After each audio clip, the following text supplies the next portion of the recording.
hoje eu vou te mostrar o segredo do método japonês para você aprender mais enquanto estuda menos. E aí, aqui é o Eli, se você já se perguntou por que os japoneses vão tão bem em matemática e como que algumas matérias não entram na tua cabeça, preste muita atenção. Vou te mostrar qual que é a grande sacada do método japonês de estudo, que é a divisão entre o método sistêmico e o método compartimentado de estudos. Eu vou te mostrar como você pode não precisar ler todos os capítulos e livros que você precisa para que você mesmo assim possa dominar uma matéria, uma disciplina. Qual é a técnica mais simples que uma criança pode usar para que você possa aplicar os métodos japoneses de estudo. Vamos lá?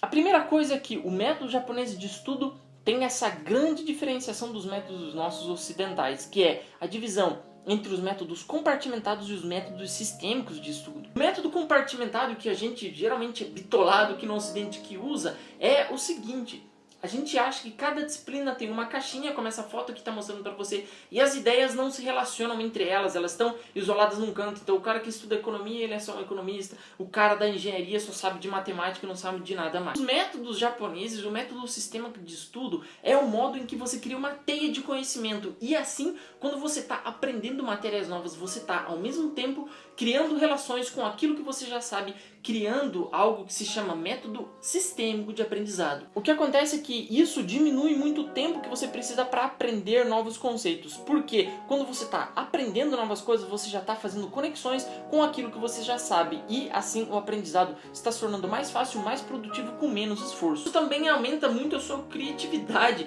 Porque como várias pesquisas demonstraram, creativity is a network, como os americanos dizem. A criatividade é através do sistema de ligações. E basta você dar uma olhada como o seu cérebro funciona, ele funciona muito mais do segundo modo, criando conexões, do que com o primeiro, deixando tudo separado em casa. Então, se tu já se ligou que muitos dos teus concorrentes de vestibular ou concurso fazem os mesmos métodos preparatórios, e se você quer se destacar tirando décimos ou até pontos a mais, preste muita atenção, porque essas técnicas são realmente muito fáceis. Ela parece até coisa de criança, mas elas mudam essa tua perspectiva, para que você consiga aprender mais fácil, sendo muito mais produtivo. Vamos lá?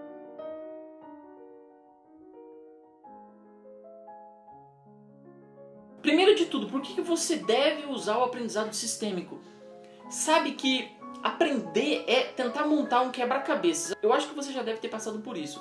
Quando você estava querendo aprender alguma coisa nova, muitas vezes você achava que aquele negócio ficava meio confuso, mas aí você começou a aprender uma parte daquela matéria, depois outra parte, e aí você deu um passo atrás e viu que tinha algo que organizava toda aquela disciplina, ou toda aquela matéria, ou todo aquele tópico. Você viu alguns princípios, algumas linhas guias, na verdade. Pois é, o aprendizado sistêmico, ele ajuda você a descobrir essas linhas guias mais fáceis. Pense como uma floresta. Se você está querendo aprender qual é a biologia de cada árvore, você tem que primeiro entender como a floresta funciona. Você tem que entender o macro para depois você entrar no micro. É muito mais fácil você aprender as matérias assim do que aprender o micro e depois passar para o macro. Então não se esquece de curtir e já se inscrever aqui no canal, porque o que eu vou te mostrar agora facilita você a depender muito menos de memorização forçada, sabe? De você tentar ficar forçando as coisas para você memorizar, e você passa a depender muito mais do entendimento. Você passa a entender as coisas de uma maneira mais fácil através daquelas conexões que eu havia te falado. Se você quer aprender mais sobre como você realmente pode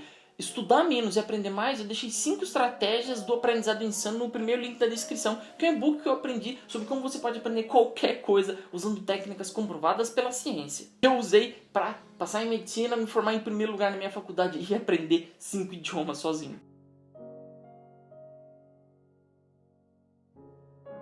Bom, o primeiro de tudo das técnicas que eu quero te passar hoje é o seguinte: tenha o constante hábito de se perguntar quais são essas linhas guias, digamos assim, essa floresta onde você está estudando. Sempre pense, qual é o princípio organizador disso que eu estou estudando? Será que tem uma ordem por trás desses detalhes? Essa é a primeira atitude que você, não é nenhuma técnica, é uma atitude que você tem que ter frente ao seu conhecimento, frente àquilo que você está estudando. Os japoneses sempre têm isso, é por isso que eles se dão muito melhor, por exemplo, em matérias como matemática, que dependem muito menos de decoreba, mas muito mais de que você possa aplicar o que você já aprendeu a contextos diferentes. E qual é a segunda técnica? Essa é muito fácil, faça questões, tá? Os japoneses fazem muito questões. O Kumon, sabe o Kumon? O Kumon é justamente isso, é você se testar através de questões. Bom, e a terceira técnica, eu tenho que te dar alguns exemplos que eu usei ela para me salvar na faculdade. Quando eu estava na faculdade estudando para concurso, eu não conseguia entender por que quando a gente tem um aumento do preço e há um aumento da demanda por moeda, por que os juros acaba subindo. Eu nunca entendia isso. Mas daí eu usei essa técnica e descobri que quando você tem um aumento de preço, você simplesmente precisa pagar R$4, por exemplo, aquilo que você pagava R$2. E o que acontece é que com esse aumento da demanda por moeda e a moeda se tornando constante, e com isso você tem muito menos dinheiro para poupar. E como na teoria keynesiana é a poupança que gera investimento, cai a poupança, e se cai a poupança você tem menos crédito para dar, e se você tem menos crédito para dar, vai subir os juros. E se sobe os juros, cai o investimento, cai o PIB. Quando eu estava estudando isso, eu não entendia que os clássicos têm outra explicação que não cabe aqui. Mas eu também usei essa mesma técnica para descobrir por que se você, naquela ideia do bens de Giffen, sabe, o Giffen, sei lá, que quando aumenta o preço de um bem, daqueles bem essencial, ele é um bem essencial, o bem de Giffen, né? É um bem essencial e ele também é muito primitivo. E o que acontece é que quando aumenta o preço, aumenta a demanda. Eu nunca entendia isso. E depois eu fui descobrir usando essa técnica, que é simplesmente porque há um deslocamento da curva de renda, e quando há o deslocamento da curva de renda, você, por esse bem ser um bem essencial, quando aumenta o preço dele, você deixa de comprar outra coisa para passar a comprar ele. E é por isso que aumenta a demanda desse bem mesmo se aumente o preço. E usando a mesma técnica eu descobri por que o Platão, que era um filósofo, ele defendia um modelo meio que ditatorial de governo, uma república que era governada por um rei filósofo. Eu sempre achava que o Platão devia ser republicano e na verdade era o contrário. Eu descobri que o Platão era um aristocrata e ele não era muito bom de debater com aqueles sofistas, e realmente por isso ele queria que os filósofos aqui comandassem a parada. E sabe qual que é essa técnica que eu usei? É simplesmente você se perguntar por que das coisas. Muitas vezes quando a gente está estudando para concurso, vestibular, prova de faculdade, etc., a gente acaba pensando que entendeu a matéria, mas na verdade não entendeu. E se você para e pensa assim, bom, eu vou te dar o exemplo do bem de Giffen de novo, né? O manual dizia assim, quando sobe o preço desse bem, aumenta a demanda desse bem. Cara, se sobe o preço, como é que vai aumentar a demanda desse bem? Aí eu me perguntei, por quê? E cada parte, e você pode fazer isso também, esse é um método japonês de estudo, eles sempre se pedem isso para ver se você sabe todos os meandros, os detalhes da matéria. Quando você não está entendendo, se pergunte, por que acontece isso? Então, eu não entendi por que Platão defendia essa ideia do rei filósofo. Por que ele defendia essa ideia do rei filósofo? Por que isso? Por que aquilo? E você vai assim, joga no Google, pede para o professor, vê disciplina, vê manual, etc. E uma hora você realmente vai descobrir. E isso, depois que você descobrir, vai ser seu para sempre. Sabe por quê? Porque eu lembro quando eu estava escutando Debussy, que é um compositor francês, todo mundo falava, Debussy é um impressionista. E eu pensava, cara, o Debussy é romântico, né? Tem toda uma melodia, etc. E não, realmente o Debussy era impressionista. E por que eu tô te falando isso num vídeo de aprendizado? Porque eu tava com aquele conhecimento fechado, sabe? Eu achava que o romantismo era uma coisa e na verdade eles estavam falando de outra coisa. O que acontece é que o romantismo tem aquela ideia da subjetividade pessoal, da pessoa, falando do indivíduo, ou seja, com o recorte do indivíduo, com as arestas, com a área individual. O simbolismo, né, onde o Debussy estava inserido, ele tinha essa subjetividade grande, só que deslocada do indivíduo, né, uma subjetividade muito maior deslocada para fora do indivíduo, pensando assim, o mundo é um fluxo, etc.